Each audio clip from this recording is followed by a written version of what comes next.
E don happen as Nigeria youth gather themselves go to Buhari.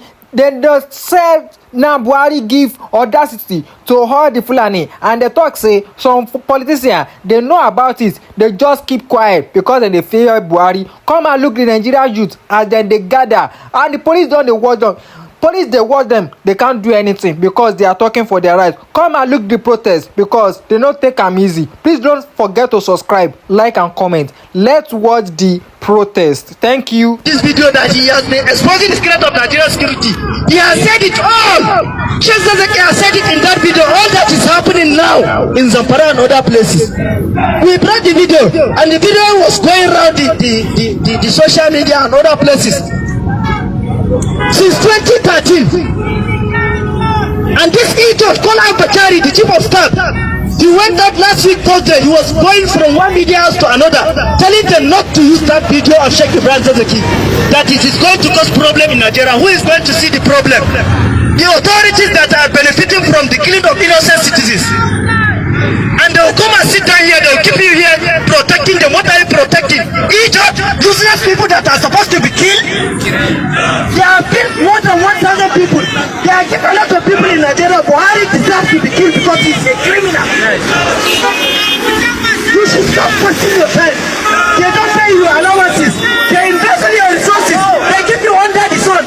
They sit down under the AC and discuss how to invest in your own resources and subject you into actual poverty and hunger. Can we continue like this? That is the reason of this poverty in Nigeria. They intentionally subjected the masses into actual poverty and hunger in such a way that you cannot think of the resources.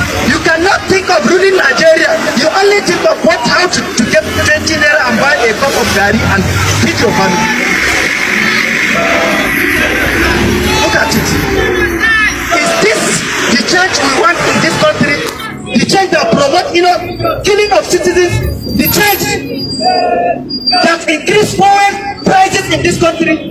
When Jonathan removed the subsidy, what happens in Nigeria? People comes out in mass and protested. Buhari led the protest. Buhari and Nasir El-Rufai. But today, Buhari, immediately he come into power, he made the fuel 145 from 95 naira.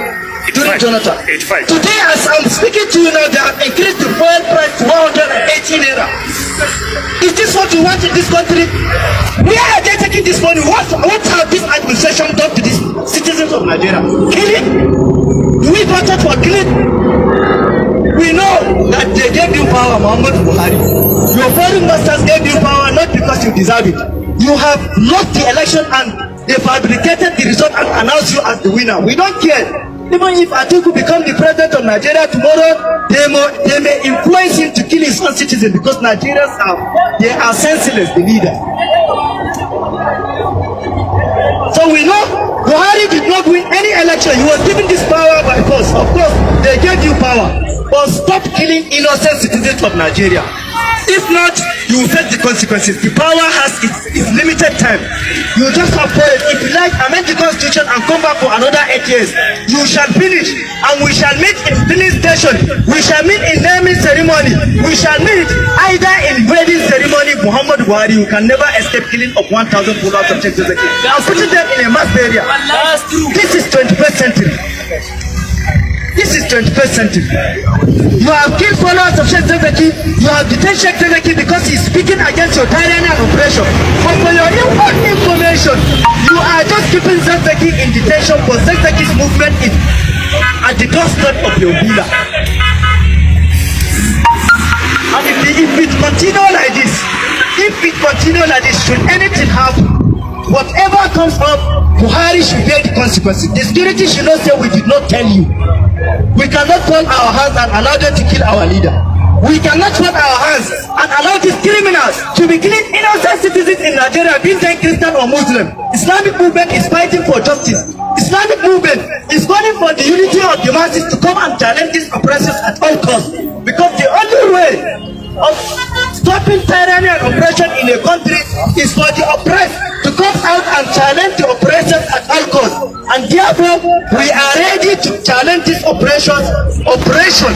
We are ready to fight this injustice in Nigeria till the last drop of our blood. As you can see me speaking, I'm 32 years old. I'm a graduate, and I am ready to die for the cause of these citizens, for the citizens of Nigeria to have a conducive atmosphere to live in peace. Until some people sacrifice their life in this country before we get peace in this country, because we have animals ruling us. Why should Saudi Arabia give Muhammad Buhari? Very apt point you've made, and I must reiterate here. I totally condemn the waste of life, the killing in Oromi. Extrajudicial killing has no place in our country, and we totally abhor it. Absolutely. But let's go back to the facts of the matter. 16 Dingons. What I know about hunting, and I've gone on hunting expedition many times. You hunt in the bush in your locality. Correct me if I'm wrong. And I think you also said it. I've never heard of traveling many state lines to go and hunt somewhere. It's normally around your locality. Also, where the role of the government comes in, prior to this time, there has been a constant repetitive action of kidnappers in Uromi. Uromi, around the Ubiaja area, around that Irua area, up till Ikeke. Most of those axes have been inundated by cases of kidnapping. And I know those axes because I traveled around there and I know. And the government have not done anything to stem the tide. Hence, even people now trusting the vigilante. Because people trusting the vigilante that have now gone high-handedness, that have now perpetrated this in a high-handed way, it's a reflection of the fact that the security services of the state have failed. So please help us juxtapose those scenarios. Hunting in a bus, 16 guns, and an area that was initially inundated by kidnappers. What should we have done better? And how, after those perpetrating these heinous acts are brought to book, what should be done to stem the tide of kidnapping in all of these areas? Thank you very much, Rufai. You made a valid point. 16 guns, but let's look at it from the other perspective. Kidnappers will not bundle themselves into a commercial bus and put their guns as cargo while traveling. Basic interrogation, where are you coming from? We are coming from Port Harcourt, Elele. Where are you going to? We are going to Kano. What are you going to do? We are going for Salah. So what are you doing with these guns? We are hunters, we went to hunt. Even if the story is not credible, at least they had something to say and you could hear them. Hand over for investigation to verify the claims. I am happy you have condemned the killings. It is not justifiable. But a tragedy has happened and we need to look at it vis-a-vis the previous happenings in that axis, kidnapping. But I disagree with you when you said the government had done nothing.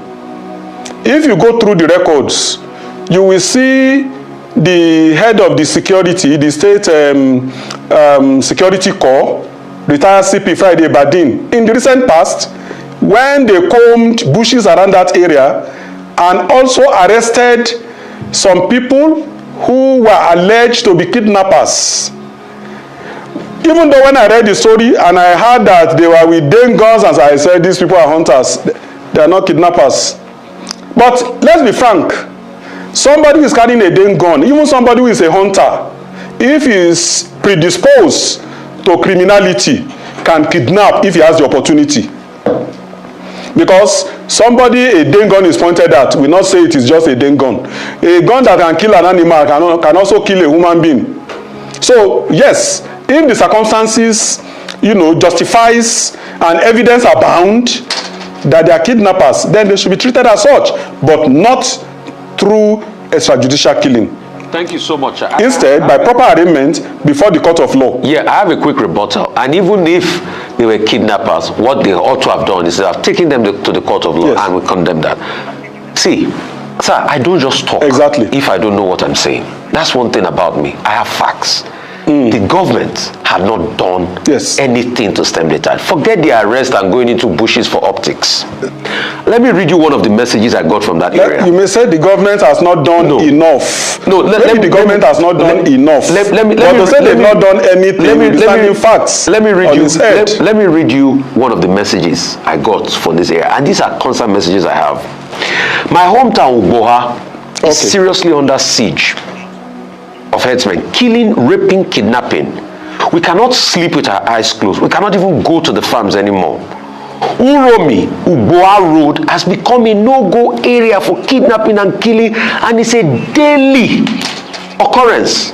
And this has not abated though. No business activity is going on in those areas. Life is now hopeless and at a standstill. It's a daily occurrence. So apart from the optics of going to the bush and arresting some people, no, the real problem had not been solved because it's a daily occurrence, and I constantly get reports around that area constantly. People cannot go home. That's why I say they've not even done anything. Yes, you said they have gone to the bush, they've arrested people, but the problem had not been solved.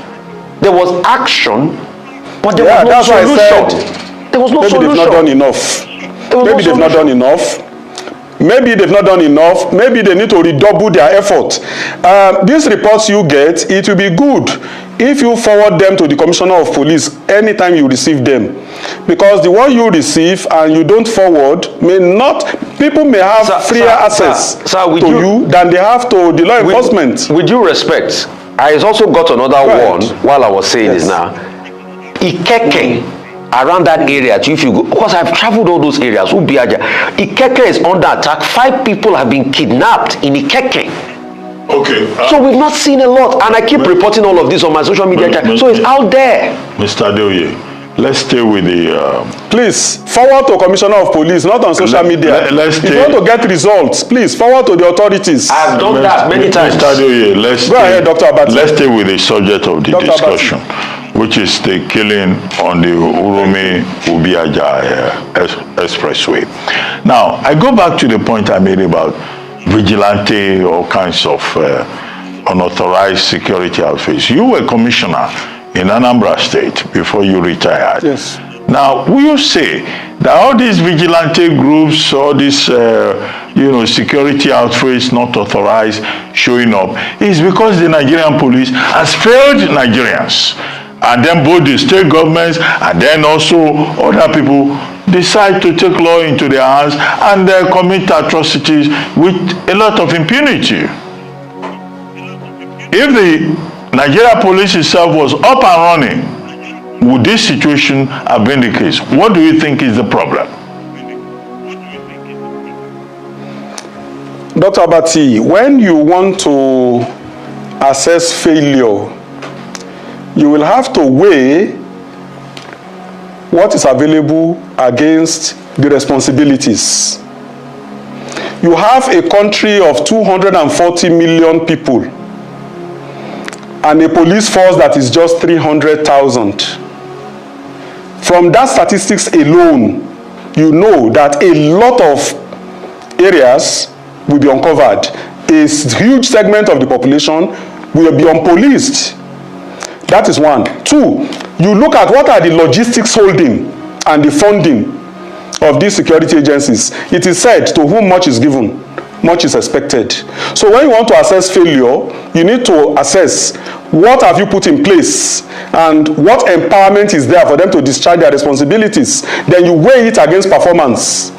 It is then you can arrive at an objective, conclusion. So I think the Nigeria police is understaffed and underfunded, grossly so. We need to start looking at practical ways. Mr. President has done something in that regard by giving approval for the recruitment, rapid recruitment of personnel to beef up the strength of the force.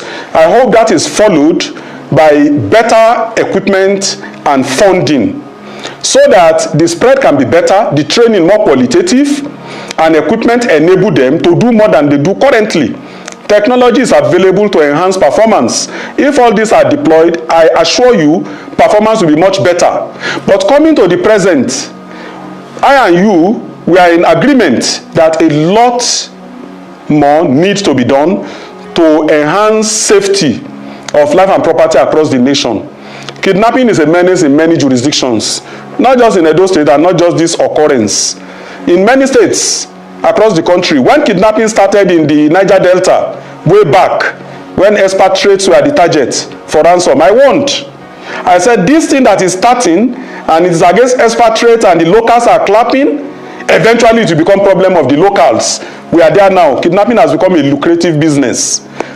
Deliberate actions need to be taken to stem the tide. If death penalty is the punishment for armed robbery, taking somebody's property by force, I see no reason why kidnapping of a human being should attract less a penalty. So even though the world is running away from death penalty and we are stemming away from it, we have a peculiar problem. And only a strong deterrence can stem the tide. I advocate death penalty for kidnappers, so that a strong warning will be sent to all that it is not just business, it is a deadly business. I also advocate that better synergy, communication, information sharing and intelligence sharing be promoted among various agencies. It is disturbing that this incident happened at Uromi, and while it lasted, there was no intervention, not from police, not from civil defense, not from any agency. That is a cause for concern. More so in an area where Rufai pointed out that kidnapping has been rampant. Definitely it calls for martial action, and I hope the Commissioner of Police in Edo State, her area commanders and the DPOs will get back to the drawing board and give the people the quality protection they richly deserve. And this is not a favor, okay. It is a duty. Okay, sir. I am sure the Inspector General of Police will be on the matter, and I'm sure something will be done. Now, as a blogger, I accept what the decision of this man. I follow and I agree with his decision that any kidnapper caught should be sentenced to death. Yeah, that's it. You're supposed to find them. That's it. I support the motion and I support this suggestion. Thank you. The Nigerian Army have now set up a committee of recruiters who have been sent to the southeastern part of Nigeria to go and beg all the Igbo youths of able bodies. These are men within the axis, within the age of 16, 17, 18, 19, 20, 21, 22, 23, that they should please come and join the Nigerian Army so that we can, as a country, defeat the Fulani terrorists. That they should come so that they can defeat the banditry going in the north. You know, the Nigerian Army has gotten to a point of weakness that they can no longer hide it. Last year, the admission form was rolled out. About 20,000 slots was open for the Southeast to join. I tell you, not more than 1,000 Igbo youths joined. And if we look at those Igbo youths that even joined, don't be surprised that some of them are not even domiciled in the Southeast. They are probably Easterners who stay in the North or in the Southwest. Because we know categorically today that virtually all the Southern youths are of the opinion that they will not have an hand or have anything to do with the Nigerian Army, provided Mazi Nnamdi Kanu is what? Provided Mazi Nnamdi Kanu is still incarcerated. Let us watch the video of how the Nigerian armies are literally begging the Igbos, the male Igbos, the female Igbos, that people come and join us. Let us, and also, after you watch that video, if you're an Igbo youth listening, I also want you to watch what these Fulani elders have amassed. You see the volume of money. So that if you probably have a second thought, maybe you are thinking about it, should I join the Nigerian Army? Maybe before you finally decide, I want you to see the amount of money that these Fulani bandits have also amassed. Let's watch the two videos together, and after that we'll continue our analysis.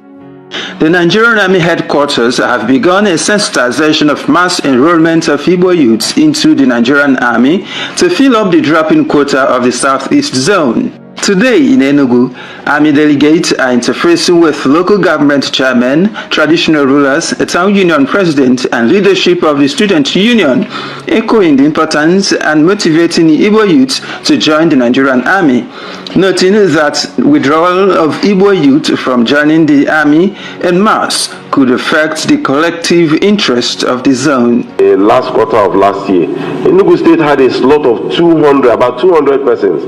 But they were able to fill up to 100. A lot of young men that really want to join the army. But for some of these sentiments being bandied around, some of them lack encouragement from the local government councils. We have come to get the buy-in of the grassroots politicians, our royal fathers, to help us to raise these numbers, so that Enugu State can fill up their slots. Stakeholders in their respective speech applauded the initiative and accepted to carry the message home, while urging the army to address fears of marginalization of the zone.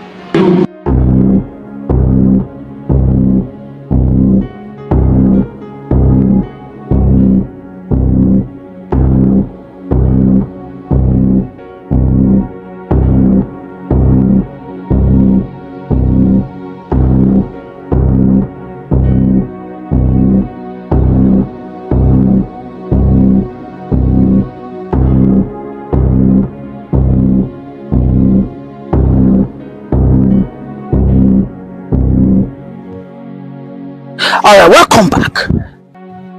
What do you see? Did you see the amount of money those Fulanese bandits amassed in that room? According to my estimation, in that room, that money over there cannot be less than 500 to 800 million naira.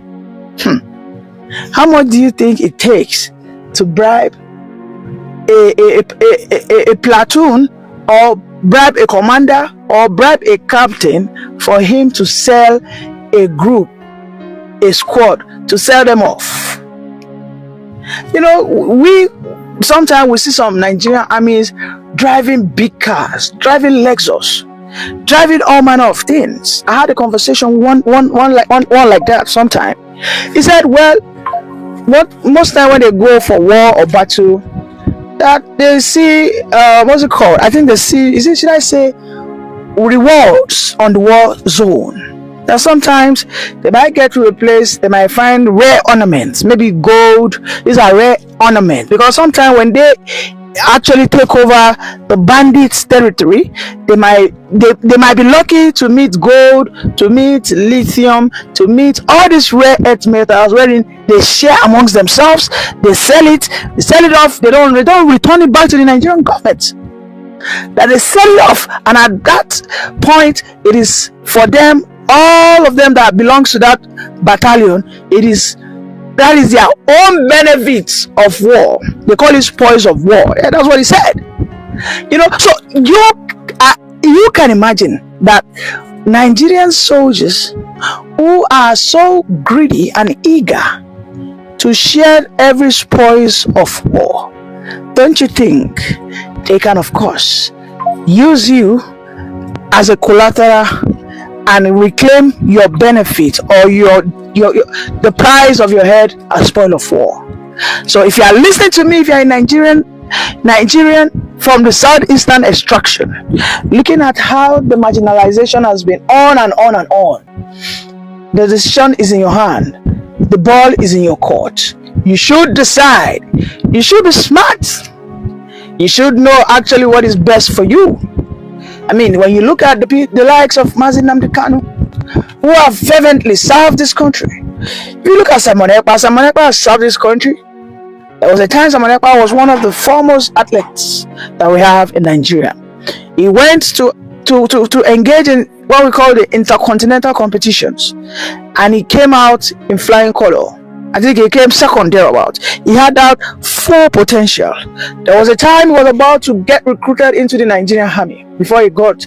So you can see, we can see the recent appointments of the president of the day, how there has been a very drastic marginalization of the Igbos, whereby some regions are getting 40 appointment lists, some are getting 45. The Igbos are only sharing a meager amount of 16 appointments. If you go into the Nigerian army, you must ask yourself, what are my chances of rising through the career as a military? Like, as an Igbo, how long do I think it will take me for me to become a general? So why should I engage, or why should I risk my life? Because I know if I join the Nigerian army, I'll be the favorite that they want to send to the northern desert that has currently been infested by the jihadists.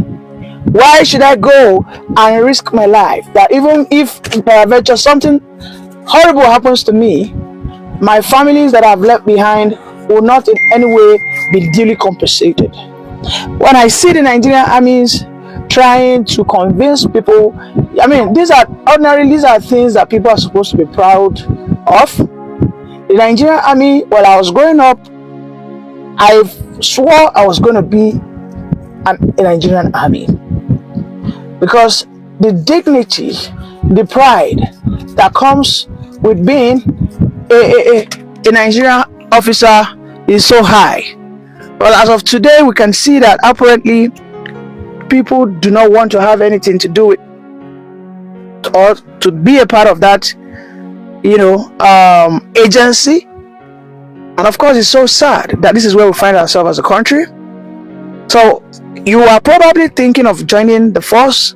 I want you to have a rethink, because the people that you want to go fight, the people that you want to go have a confrontation with, are so extremely rich that they can literally buy your way. They can buy you as a human being. They can bribe your superiors, and you must be wise, because if anything happens to you, there won't be any form of compensations, as we have seen how they have, they have betrayed, they have dumped past family members of deceased soldiers. So you have to think wise as an Igbo boy. Thank you.